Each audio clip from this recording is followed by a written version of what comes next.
कथा व्यास परम पूज्य सुश्री डॉक्टर सोनिया दीदी के मुखारविंद से श्री गणेश कथा पुराण, श्रीमद् भागवत, श्रीमद् देवी भागवत, रामचरितमानस एवं शिव कथा कराने हेतु संपर्क करें तथा आप अपनी आर्थिक, भौतिक, स्वास्थ्य संबंधी किसी भी प्रकार की समस्याओं का धार्मिक अनुष्ठान द्वारा समाधान और श्री लक्ष्मी कृपा प्राप्ति हेतु देवी जी के सानिध्य में नारायणी अनुष्ठान के इच्छुक भक्त संपर्क करें 09820364689 अथवा 09322721890।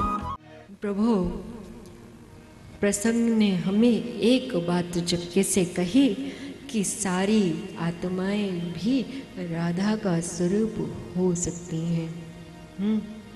मर्जी आप लोगों की। जो राधा बनना चाहते हो तो भक्ति करो, और हर एक के भीतर परमात्मा को देखो, हर एक के भीतर।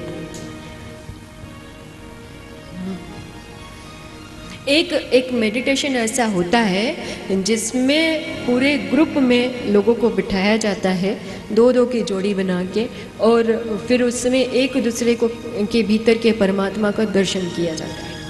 एक प्रकार का ध्यान की प्रक्रिया है। और उसके बाद उसके सारे पार्टनर्स धीरे धीरे वो बदलते जाते हैं मेडिटेशन के, और उन सब के भीतर में आप उस परमात्मा को देखते हो।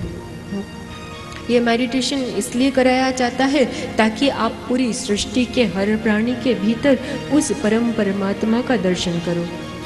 जब आप ऐसा करोगे तो आप भूल कर भी, चूक कर भी किसी के साथ अभद्र व्यवहार नहीं कर पाओगे, चाह कर भी नहीं कर पाओगे।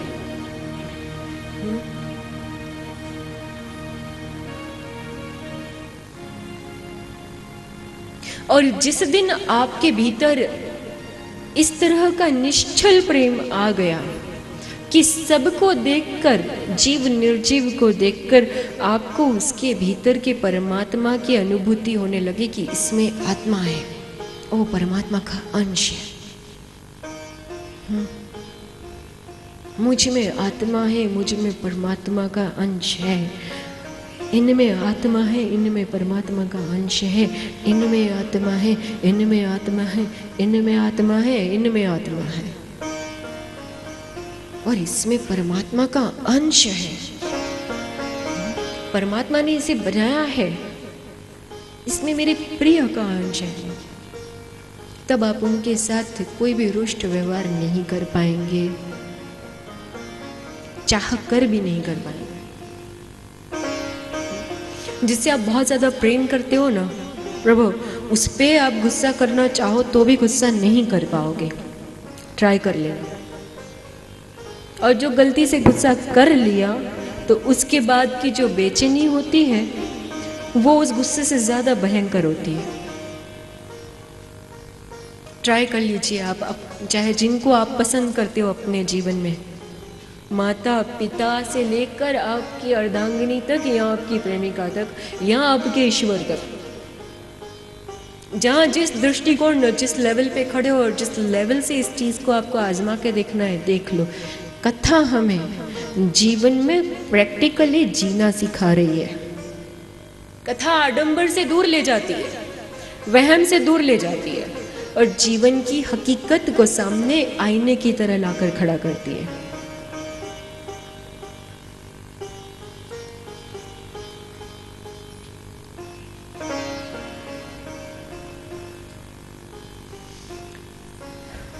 आगे ऐसा प्रसंग आता है कि कृष्ण का रुक्मिणी से विवाह हुआ और सत्यभामा से विवाह हुआ। ऐसे उनके अनेकों विवाह हुए और उन्होंने पुत्र की प्राप्ति के लिए भगवती की आराधना की। और जब भगवती की आराधना की तो उनके आशीर्वाद से उनको, रुक्मिणी जी को जो पुत्र हुआ उसका नाम है प्रद्युम्न। ये साक्षात भगवान काम का स्वरूप है। एक समय की बात है, दक्ष प्रजापति की बेटी थी सती, जिनका विवाह हुआ था शिव जी के साथ। ठीक है। दक्ष का अर्थ होता है क्या? परफेक्ट, स्किल्ड और परफेक्ट। परफेक्ट तो मिस्टर परफेक्ट ने जब अपनी परफेक्शन दिखाई तो भगवान के सामने नहीं चली।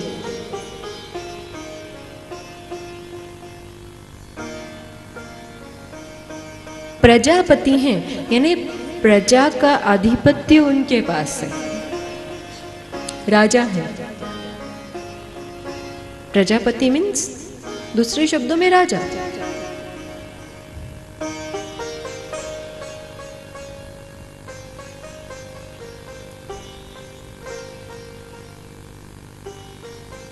और नाम है उनका दक्ष, यानी परफेक्ट। इतने परफेक्ट हैं कि प्रजा के पति बने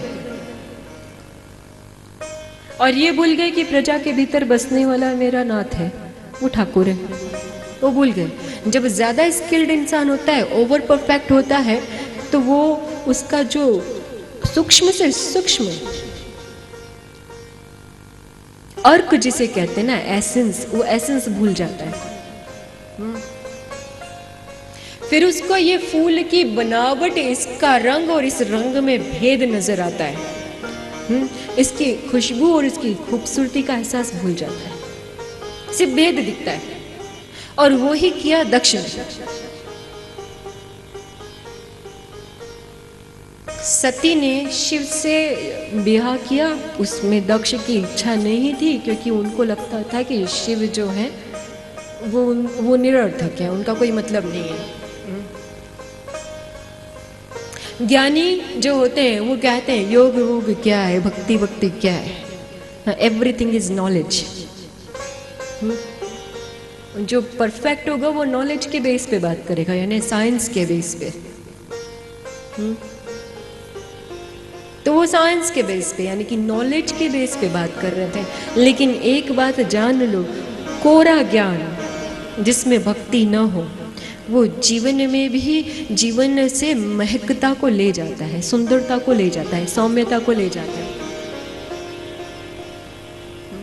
जो सारा दिन वो लेबोरेटरी में ऐसे आंखें लगा के बैठते ना, उनकी शक्लें देखो, उनकी शक्लों पे से प्राकृतिक सौम्यता कहीं गायब हो जाती है।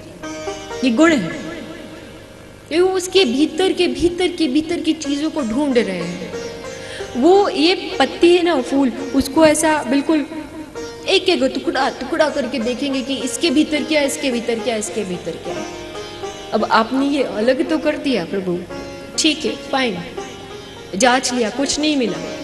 अब इसको जोड़ के दिखाओ तो बोलते हैं कि हमें नहीं आता, जोड़ना नहीं आता। तो फिर किसने अधिकार दिया कि उसको खिन्न खिन्न कर दो?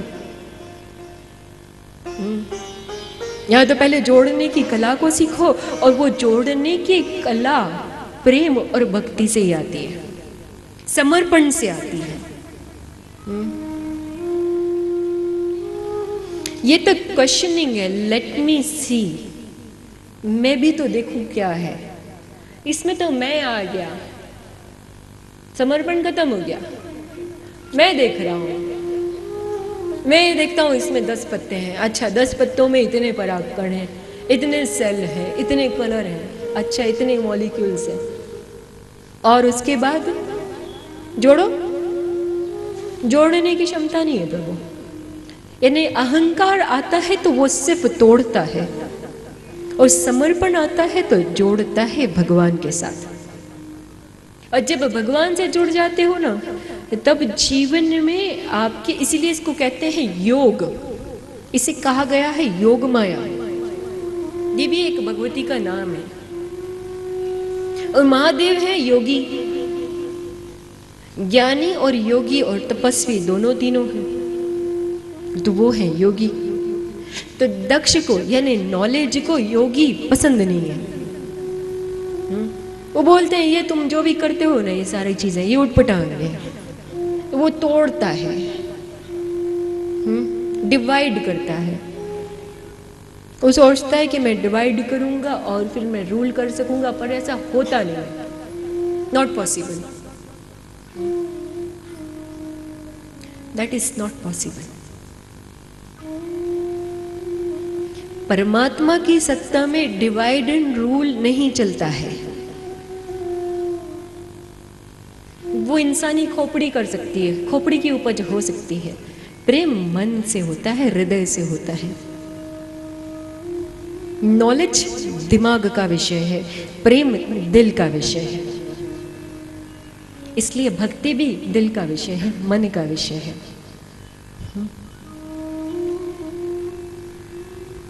इसलिए सूफियों ने एक बहुत अच्छा शब्द का प्रयोग किया है, दीवानी। दीवाने शब्द का प्रयोग इसलिए किया है क्योंकि दीवानगी वही प्रेम की पराकाष्ठा, भक्ति, और वही दीवानगी, और वो मन से होती है, दिमाग से नहीं। आप दिमाग से सोच के किसी कुरूपा के साथ प्रेम नहीं कर सकते हो, लेकिन आप दिमाग से किसी अमीर आदमी से या किसी अमीर औरत से शादी कर सकते हो, क्योंकि वहां दिमाग का प्रयोग होता है कि अमीर है और आपको सारे सुख मिलेंगे। लेकिन अगर प्रेम होगा ना, तो वहां पर ये सब समझ में नहीं आएगा। इससे बाहर की चीज है प्रेम, दिमाग के परे है। पराम्बा की उन्होंने आराधना की और उन्हें पुत्र हुआ प्रद्युम्न, और वहां पर जो दक्ष की बेटी थी सती, उनको प्रेम हुआ भोलेनाथ शिव जी से। उन्होंने तप करके उनको प्राप्त किया। प्राप्त करने के बाद एक बार की बात है, और उसमें इन्होंने दक्ष ने क्या करा, शिव जी को नीचा दिखाने के लिए एक महायज्ञ का आयोजन किया। महायज्ञ के आयोजन में सभी देवी देवताओं को बुलाया गया, सिवाय भोलेनाथ के, सिवाय शिव जी के। सती जी को पता चला कि सब जने उस तरफ जा रहे हैं, सबके विमान जा रहे हैं, कोई गरुड़ पे जा रहा है, कोई अपने पुष्पक में जा रहा है, कोई अपने ऐरावत पे जा रहा है। बोले कहाँ जा रहे हो? बोले अरे आपके पिताजी के यहाँ इतना बड़ा यज्ञ है, हम वहां जा रहे हैं। तो बेटियां ना बहुत चंचल होती हैं। अच्छा, पिता के घर मायके का नाम आते ही वो बहू से एक सेकंड में बेटी बन जाती हैं। ये भूल जाती हैं कि वो बहू है, किसी ससुराल, कोई उनका ससुराल है। एक सेकंड में वो बेटी बन जाती हैं। मैं भी पिता के पास जाऊं, अरे यज्ञ हो रहा है। शिव जी ने बोला देखो सती जी, अब मत जाओ, आपको न्योता नहीं मिला है, जब तक न्योता न मिले मत जाना। बोले नहीं नहीं, अपनों के घर जाने के लिए न्योते की जरूरत थोड़ी होती, वो तो मेरे पिता है। कहते भगवान का दरबार, गुरु का दर और अपने माता पिता, इन तीन जगहों पे न्योते की कहाँ जरूरत होती, ऐसा उन्होंने बोला। तो बोले भगवान का घर ठीक है, गुरु का द्वारा भी ठीक है, लेकिन एक बार ब्याह हो जाए तो बेटी को सोच समझ कर जाना चाहिए। सब बेटियां हैं जितनी यहाँ शादीशुदा महिलाएं बैठी हैं और जितनी देख रही हैं देश विदेश में, तो भैया आप जो हो बहू बन चुकी हो। Now you are a daughter in law. बेटी आप थी और रहेंगी, लेकिन अब आप क्या हो वो देखो।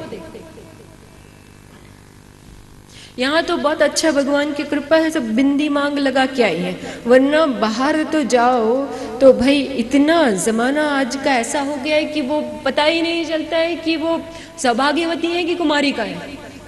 क्यों? क्योंकि उन्हीं के बिंदी और मांग के सिंदूर और गले के मंगलसूत्र पता नहीं कहाँ गायब हो जाते हैं। मार पड़े ऐसे फैशन को जो आपके आइडेंटिटी को ही मिटा दे, जो आपके सौभाग्य चिन्ह को मिटा दे। इनको सौभाग्य चिन्ह बताया गया प्रभु, इनको धारण करना चाहिए। इससे आपके जीवन में शुभता और आपके जीवन में सौभाग्य बढ़ता है, उसका वर्धन होता है। और ये जितने भाई लोग बैठे हैं ना, इनको अपनी पत्नियां फैशनेबल बहुत अच्छी लगती हैं। क्योंकि हमने बहुत सी बहनों को कहा ये क्या है, माथा ऐसा कोरा क्यों है आपका? दीदी माँ इनको पसंद नहीं है। अरे भाई ऐसा कौन सा फैशन आपको है कि आपको अपनी सौभाग्यवती के माथे पे सिंदूर अच्छा नहीं लगता है? तो जितने भाई लोग हैं वो भी सुन ले, यदि किसी दिन कोरा माथा दिख जाए तो उल्टा टोक के पूछ लेना, प्रभु क्या बात है, नाराज हो क्या? नाराज हो क्या? पूछ लेना आप लोग। और बहनें जितनी हैं अपना सौभाग्य तिलक को लगा के रखें। यहां तक कि कोई किसी काल के कारणवश किसी के परमेश्वर या किसी के पति की मृत्यु हो गई हो तो शास्त्र कहता है कि ठीक है, चंदन लगाओ, कुछ तो मस्तक पे रखो। एक बार आपने किसी को धारण कर लिया तो कम से कम मस्तक पे दुपट्टा रखो। कुमारी का नहीं हो, कुमारी का हो तब तक ठीक है, सन्यासन हो तो ठीक है। अगर सन्यासन नहीं हो, भक्तन नहीं हो, कुमारी का नहीं हो तो माथे पे पल्लू रखना चाहिए, ओढ़नी रखनी चाहिए, जरूरी है। ये ब्रह्मांड खुलता है यहाँ पे, जिसे कहते हैं क्राउन चक्र सहस्त्रार। बहुत सी गतिविधियां चेंज हो जाती है भीतर में आपके एक बार सौभाग्य धारण करने के बाद। ये ब्रह्मानंद और ये तीसरा नेत्र, इन दोनों का बहुत ध्यान रखना पड़ता है। इसलिए मांग लगाने की सही विधि बताई गई है, यहाँ से लेके यहाँ सेंटर तक। आजकल एक और नया फैशन निकला है, नाम के लिए ऐसा छोटा सा तिलक लगा के छोड़ देंगे। कहाँ से सीखा? वो फला टीवी सीरियल में आजकल ये फैशन चल रहा है। हो गया कल्याण, नारायण हरि। हाँ, गलत बात है। टीवी सीरियल में वो उतना सा चिन्ह आपको देखते हुए रखा गया है, तो कम से कम आप तो अपना पूरा रखो।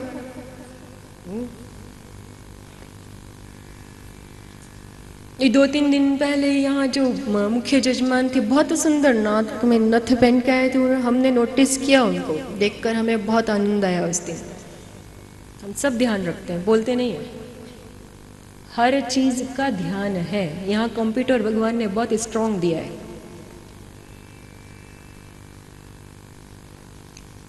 रिवील नहीं करते, रिवील टाइम आने पे।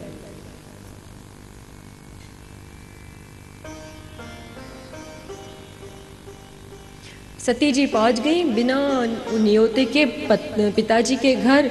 और बाद में देखो, जब जब नियम के विरुद्ध जाते हो आपकी निजी शक्ति का ह्रास होता है। और पार्वती को तो हम रोज गाते हैं प्रकृति रूपा, यानी उस समय प्रकृति से भी जो प्राकृतिक शक्तियाँ उसका ह्रास हुआ था। कारण नॉलेज, जैसे कि आज का साइंस समंदर में परीक्षण करता है बारंबार, एटम बम फोड़ेगा, कभी कुछ करेगा, कभी कुछ करेगा। और फिर क्या आती है समुद्र की या धरती की, आखिर वो भी तो धरती है, उसके नीचे भी तो पाताल है, उसकी सहनशीलता कम हो जाती है और तब आती है सुनामी और तितर बितर करके चले जाती है जीवन को। कितना दुख होता है उसके बाद, है ना? ठीक वैसा ही बिना न्योते के मायके भी नहीं जाना प्रभु। जब तक आप कुमारी थी तब तक की बात और थी। अब आपके पति का घर आपका घर है, तो इसलिए अब वो आपका घर है। वो तो सिर्फ बताने के लिए होता है, बिकॉज आपका नाम और सरनेम चेंज हो गया। ये इसीलिए है चेंज। मिस से मिसेस हो गए, कुमारी से श्रीमती हो जाती है। इसीलिए कि आपको वो ध्यान रहे कि नो मोर मायका, माई ओन हाउस, मेरा अपना घर।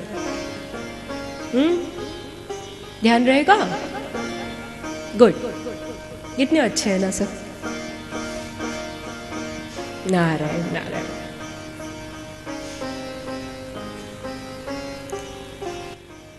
सती जी चली गई, वहां पर और तिरस्कार हुआ, तब उन्होंने अपनी देह त्याग दी। कब? जब दक्ष ने शिव के ऊपर बुरा कहा, तब शिव के लिए अपशब्द कहे। यहाँ पे नारी धर्म का परिचय आता है प्रभु। कथा आपको आपके धर्म से अवगत करा रही है, समझो। और भूल गए हो तो याद कर लो। जो बहनें और जो माताएं अपनी सासू माँ की शिकायत करती हैं, जेठानी की शिकायत करती हैं, देवरानी की शिकायत करती हैं, बहन की शिकायत करती हैं, अड़ोसन पड़ोसन ताई चाची की शिकायत करती हैं, समझ लो क्या होता है। ये धर्म नहीं है, ये पाप है। गॉसिप इज इक्वल टू पाप। गॉसिप करना शब्द के शक्ति का अपमान है, इसलिए पाप है।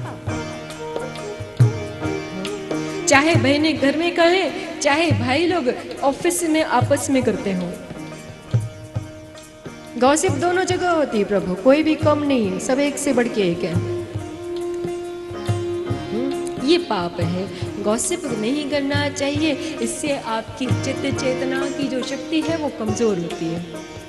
आपके पुण्य जो है वो कम होने लगते हैं। और आप लोग तो क्या करते हो, सीरियल देखते हो, वो वैसे ही एक गॉसिप है, एक कल्पना है, उसको रिपीट कर करके कहते हो। हे भगवान, इतनी ऊर्जा कहाँ से लाते हो? हमको आश्चर्य होता है प्रभु कि इतनी हिम्मत। कभी कभी तो लगता है गलत बात है, लेकिन शाबाशी दे इन लोगों को कि सीरियल की स्टोरी भी रिपीट करने में माहिर है।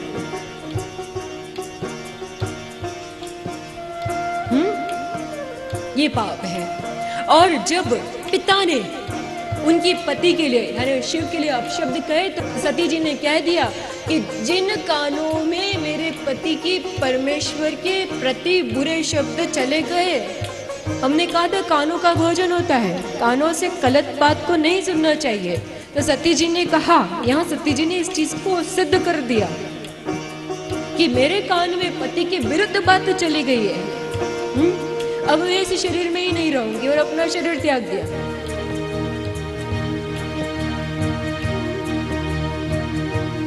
अब आप सोचो, जो गॉसिप करते हो, जो कंप्लेंट करते हो अपनी पति देव की, वो तो पिता के मुख से नहीं सुन सकी, यहाँ तो आप अपने मुंह से बोल बोल के सुनाती हो।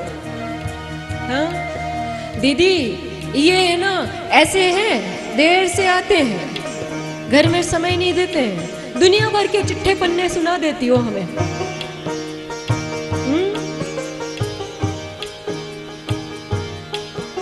सच में कभी कभी दया आती है और कभी गुस्सा आता है। क्या कैसे सिखाएं, कैसे समझाएं? तब हम पराम्बा को कहते हैं और तब वो ऐसे कथा में बिठाती है आप सबको। फिर सती जी ने यहाँ पर ये एक सूत्र बता दिया है कि पति के विरुद्ध अपने मुख से कहना तो बहुत दूर की बात है, आपका अपना सगा पिता भी यदि कहे, जो ज्ञानी है, और कैसा पिता है, जो मिस्टर परफेक्ट है, दक्ष है, वो भी यदि कभी कोई बात कह दे तो उसी समय उस बात का त्याग करना चाहिए, उस स्थिति का त्याग कर देना चाहिए और वहां से तुरंत पलायन कर देना चाहिए। माँ सती ने क्या करा? माँ सती ने अपना शरीर त्याग दिया। उधर भोलेनाथ को पता चला और भोलेनाथ आए। घटना आप सबको पता है। उसके बाद उन्होंने वो सती का शरीर लिया और वही दीवानगी और वही प्रेम। जब आप में इतनी सत्यता होगी, ऐसा प्रेम होगा कि अपने पति के खिलाफ एक शब्द ना सुन सको, तो वो जो पति आपको मायके जाने से रोकता था ना, वो भोलेनाथ की तरह वो भी आपको प्रेम करेगा। बताएगा नहीं, लेकिन करेगा पक्का। अनुभव का विषय है प्रेम, बताने का नहीं। आजकल जो 10 बार कह दें I like you and I love you, सब बकवास है।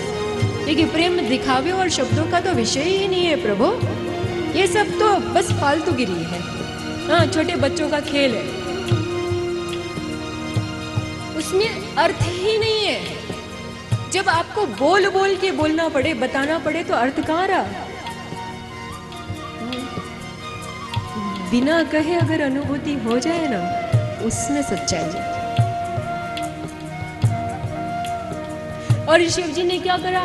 सती जी का वो मृत शरीर उठाया और पागलों की तरह, दीवानों की तरह घूमने लगे। तब विष्णु जी ने कहा, प्रभु अब ये तो कुछ प्रलयंकारी हो जाएगा। अगर भोलेनाथ अपना इस तरीके से बावरे हो जाएंगे तो कैसे काम चलेगा। तब विष्णु जी ने अपना चक्र चलाया और सती जी के पूरे जो शरीर है उसके 51 टुकड़े 51 जगह पर धरती पर गिरे और वही 51 जगहें जो है 51 शक्ति पीठ के रूप में स्थापित हुई। भागवत जी में 51 शक्तिपीठ का वर्णन आता है, जिसमें से एक श्रीलंका में है, नेपाल में है, और आज हम जिसे पाकिस्तान कहते हैं, किसी समय वो भारत का ही एक टुकड़ा था। एक पाकिस्तान में है, पठानकोट के पास। इस तरह ये टोटल 51 शक्तिपीठ हुए। इस तरह से ये शक्तिपीठों की स्थापना हुई, फिर वहां पर भैरवों की स्थापना हुई, वो सब आपको पता है। उसके बाद उन्होंने हिमालय के घर जन्म लिया। हिमालय के घर जन्म लिया,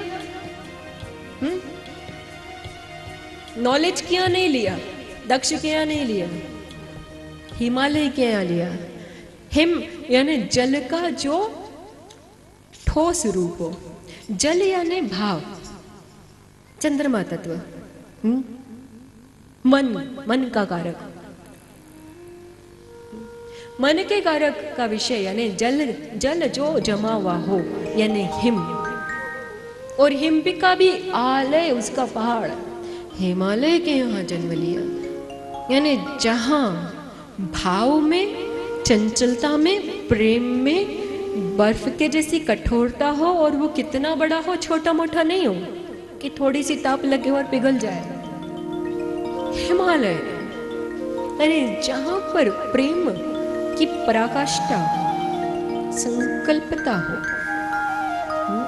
जहां आपके भीतर के भाव को स्थिरता मिले, वहां पर उन्होंने पार्वती बन के जन्म लिया। उनकी माता का नाम है मैना। अगर इसका संधि विच्छेद करो तो दो शब्द है, मैं और ना, यानी अहम नास्ति। वेद का सूत्र यहाँ पर आता है, यानी मैं नहीं, मैं ना, यानी जहां अहंकार नहीं है, मैं यानी अहंकार। तो सती जी ने फिर वापस जन्म दक्ष के यहाँ नहीं लिए, पार्वती बन के हिमालय के यहाँ लिया, यानी जहाँ भाव की स्थिरता हो, प्रेम की स्थिरता हो। दूसरी बात, माँ कौन है? माता का नाम है मैना, यानी अहम नास्ति, मैं नहीं, अहंकार का भाव ही जहाँ ना हो, यानी ऐसी भावों की स्थिरता जहाँ पे अहंकार नहीं किंतु समर्पण हो। इसका विपरीत हो गया समर्पण। अन्य शब्दों में मैना का अर्थ हुआ समर्पण। वहां पर पार्वती जी ने जन्म लिया और फिर से वो सिलसिला हुआ। फिर पार्वती जी ने तप किया, उनके अनेकों नाम हुए, पढ़ना, इस तरह से उन्होंने अलग अलग तप किए शिव की प्राप्ति के लिए। और उधर शिव जी भोले महाराज जो है अपनी साधना में थे। सती जी के बाद वो अपने ध्यान में चले गए। परम पूज्य सुश्री डॉक्टर सोनिया दीदी एक आश्रम का निर्माण कराने जा रही हैं, जिसमें एक सुंदर देवालय होगा। इस देवालय में श्री गणेश जी की प्रतिमा, शिव गौरी, गोदी में गणेश लिए कैलाश पर विराजित विग्रह, अष्टभुजा माँ दुर्गा, लक्ष्मी नारायण प्रतिमा, श्री राम दरबार, राधे कृष्ण विग्रह, दत्तात्रेय विग्रह के संग 10 महाविद्यामयी आराध्य भगवती माँ त्रिपुर सुंदरी की स्थापना होगी। 64 योगिनियों के संग यहाँ पर एक सुंदर गौशाला का नव निर्माण होने जा रहा है, जिसमें एक छोटा सा गौ चिकित्सालय भी होगा। डॉक्टर सोनिया दीदी के इस शुभ संकल्प से जुड़ने हेतु तुरंत संपर्क करें। आप अपना सहयोग देने के लिए ICICI बैंक शिव शक्ति के नाम अकाउंट नंबर 699105114066 इसमें जमा करा के हमें सूचित कर सकते हैं। विशेष जानकारी के लिए संपर्क करें 09820364689 अथवा 09322721890। इस शुभ कार्य से जुड़कर आप भी पुण्य के भागीदार बने। जय अम्बे।